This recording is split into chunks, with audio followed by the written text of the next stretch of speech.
श्री स्वामी समर्थ. आज बनवूया कोंबडी वडे. त्यासाठी घेतलं वड्याचं पीठ, त्याच्यात ठेचा टाकला, आल्याची पेस्ट टाकली आहे आणि मीठ टाकलं आहे थोडंसं. थोडीशी हळद टाकूया आपण आता त्याच्यामध्ये आणि गरम पाणी केलं आहे ते पाणी टाकूया गरम थोडंसं आणि ढवळून घेऊया. त्याला चांगलं मळून घेऊया बघा आणि त्याला 2-3 तासासाठी मुरत ठेवूया.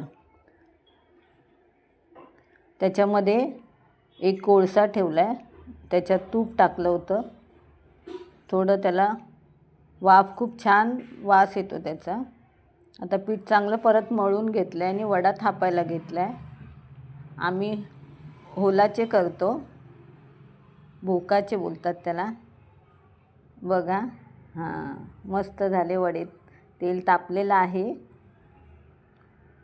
असं पहिलं तेल गरम झालं आहे का बघतात, तसं बघितलं आहे. आता वडा सोडला आहे त्याच्यामध्ये बघा. माझी रेसिपी तुम्हाला आवडत असेल तर लाईक, शेअर, सबस्क्राईब, कमेंट करा.